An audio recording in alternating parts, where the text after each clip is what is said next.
आप सभी को मेरा आदाब, सलाम और नमस्कार। मैं प्रिंस अली सिद्दीकी आज आप लोगों के सामने हाजिर हुआ हूँ एक पोइट्री को लेकर। दरअसल मैं ये पोइट्री इसलिए भी पढ़ना चाहता हूँ क्योंकि आज हम जिस समाज में रह रहे हैं या जिस समाज से हम गुजर रहे हैं, इस समाज में हमारे मरने के बाद हमारे पीठ पीछे बहुत सारी बातें की जाती हैं। हमारे पीठ पीछे हमारी बहुत ज़्यादा तारीफ़ें की जाती हैं। ऐसा कहा जाता है कि वो अच्छा लड़का था, उसके सारे काम अच्छे थे, वो काफ़ी ज़्यादा मेहनती था, अपने काम को लेकर के सीरियस रहता था। पता नहीं वो इस दुनिया को छोड़कर क्यों चला गया। मगर मैं आप लोगों से ये सवाल ज़रूर पूछना चाहूँगा कि जब वो इंसान ज़िंदा होता है, जब वो हयात से होता है, तब आप सारे लोग उसकी तारीफ़ें क्यों नहीं करते? उसके ये अच्छे काम उसके सामने क्यों नहीं गिनाते? उसे कॉन्फिडेंस क्यों नहीं देते? क्यों हमेशा उसका मोरल डाउन करने के पीछे लगे रहते हैं? जो आप उसके आज पीठ पीछे बातें कर रहे हैं, वही बातें उसके सामने क्यों नहीं करते कि वो अच्छा लड़का था, काफ़ी मेहनती है, अच्छे काम करता है। और इसी को लेकर के आज मेरे पास एक पोइट्री है जो मैं आप लोगों के सामने पढ़ना चाहूँगा। और चलते हैं अपनी पोइट्री की ओर देरी ना करते हुए। और इस पोइट्री के लेखक हैं राकेश तिवारी। अच्छा आदमी था, बहुत अच्छा आदमी था। ये बात तुमने कह दी यकीन पर या अंदाजे पर। अब कुछ ना कुछ तो कहना बनता था ना उसके जनाजे पर। नहीं कहते तो जमाने को तुम्हारी अच्छाई पर शक हो जाता। अगर वो सुनता ना तो खुशी के मारे पागल बेशक हो जाता।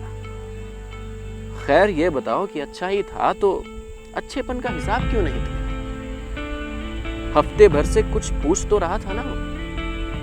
कभी उसके सवालों का जवाब क्यों नहीं दिया? वो जब पूछता कि मेरी जिंदगी में गमों के सिवा कुछ बाकी रहेगा या नहीं, और फिर तुम हंसकर कह देते कि यार तू उसके सिवा कुछ और कहेगा या नहीं। काश कि इस हंसी ठहाके के सिलसिलों को तोड़ कर देखा होता। काश कि जितने बार उसे अलविदा कहा, उसी रास्ते पर रुक कर पीछे मुड़ कर देखा होता।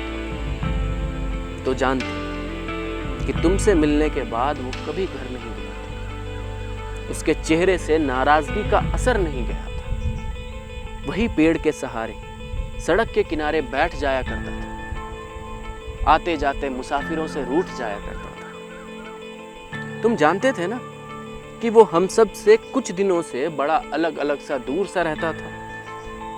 पर क्या ये जानते हो कि अकेले पलंग पर लेटे अपने घर में पंखों दीवारों को घूरता रहता था। कहा तो था उसने कि मिलो, मुलाकातें करनी, जो किसी और से नहीं कही वो बातें तुमसे करनी। और तुम ऐसे में जिंदगी कैसे जीनी चाहिए? ऐसी बातें फर्जी भेजकर, दो चार चुटकुलों के साथ हंसी वाला इमोजी भेजकर तुम्हें लगता था कि वो संभल जाए। संभला नहीं तो क्या हुआ? अच्छा आदमी है, समझ जाएगा। पर वो तुम्हारी चीजों को पढ़कर सोचता था कि एक मेरे पास ही हंसने की हसरत क्यों नहीं? इस जिंदगी में मेरे सिवा ही किसी को मेरी जरूरत क्यों नहीं? जरूरत है।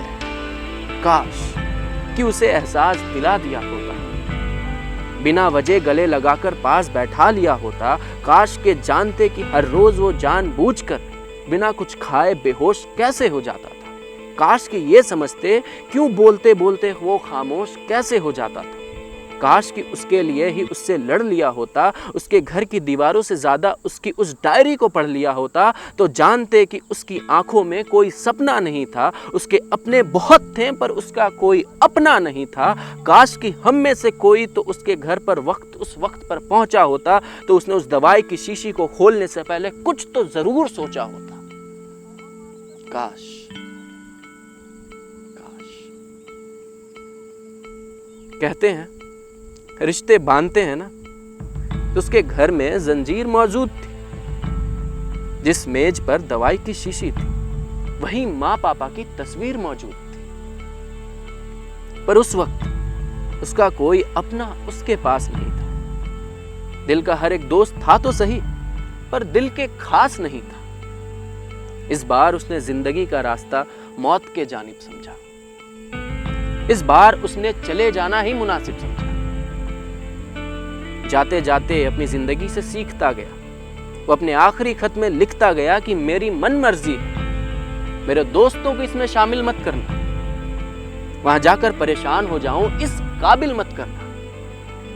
और तुम्हें जब जिंदगी बेसब्र मिली, तुम्हें उसके जाने की खबर मिली, तब एहसास हुआ कि वो सच कहता था, कितना सच्चा था। और आज सफेद लिबास पहनकर तुम दुनिया को यह बताने आए हो कि वो कितना अच्छा था। अपने आप को दोस्ती का खुदा, रहनुमा, फरिश्ता, सबसे जुदा कहने आए। जब तक वो था तब तक तो मिले, आज आखिरी अलविदा कहने आए। खैर, जब वक्त के पत्तों से लम्हों की धूल हटाओगे, जब उसके कब्र पर फूल चढ़ाने जाओगे, तो थोड़ी सी बेअदब सी, अजब सी, लेकिन नाराज आएगी। उसकी आखिरी मिट्टी से वो एक आखिरी आवाज आएगी। आवाज कहेगी कि ऐसे कई मंजर के गवाह हम सभी खुद हैं। मुझ जैसे कई अच्छे लोग आज भी तुम्हारी महफिल में मौजूद हैं। तो अगली बार कोई दिख जाए तो उससे बातें करना, मुलाकातें करना, उसका दिल रख लेना, उसके घर जाकर उसको तोहफे देना और उस दवाई के शीशी को खिड़की से बाहर फेंक देना। तब शायद वो जिंदगी जीने का हौसला कर सके, तब शायद वो खुश रहने का फैसला कर सके, तब शायद तुमसे नेकी का काम हो जाए, उसके दोस्तों की पहली लिस्ट में तुम्हारा नाम हो जाए। ये बातें हम सब जानते हैं, हम सबको पता है। बस कहना लाजमी था ताकि तुम्हें किसी के घर जाकर सफेद लिबास पहनकर ये ना कहना पड़े कि वो अच्छा आदमी, वो अच्छा आदमी। मैं आप सभी लोगों से ये गुजारिश करना चाहता हूं, हाथ जोड़कर ये रिक्वेस्ट करना चाहता हूं, जितने भी यूथ हैं, जितने भी आज के नौजवान हैं, जितने भी मेरे दोस्त हैं, please, suicide is not a last option. आत्महत्या ही जिंदगी का आखिरी रास्ता नहीं है। जिंदगी में लड़ना सीखो, गिरना सीखो। जब तक आप गिरोगे नहीं, तब तक उठकर खड़े होकर दोबारा लड़ोगे नहीं। मैं आप लोगों से रिक्वेस्ट करता हूं, प्लीज, आप एक बार खुदकुशी करने से पहले अपने माँ बाप के बारे में जरूर सोच लेना, अपने परिवार के बारे में जरूर सोच लेना कि आप तो इस दुख के घड़ी से निकल जाओगे, लेकिन आप जो इतना बड़ा दुख अपने परिवार को देकर जाओगे, उसका जिम्मेदार कौन होगा? समाज के ताने कौन सुनेगा? आपको इस बात का एहसास कभी नहीं होगा, क्योंकि आप इस दुनिया से रुखसत हो चुके होंगे। मैं आप सभी लोगों से हाथ जोड़कर यह विनती करता हूं कि suicide is not a last option. Please, लड़ना सीखो, गिरना सीखो, टूटना सीखो, टूटकर गिरकर दोबारा से खड़े होकर लड़ना सीखो। यह जिंदगी का आखिरी रास्ता है, यह जिंदगी का फलसफा है। इसी बातों के साथ मैं प्रिंस अली सिद्दीकी आप लोगों के सामने दोबारा फिर हाजिर होऊंगा, एक नए पोइट्री के साथ, एक नए अंदाज में। तब तक के लिए मुझे इजाजत दीजिए। आदाब, सलाम, मेहरबानी।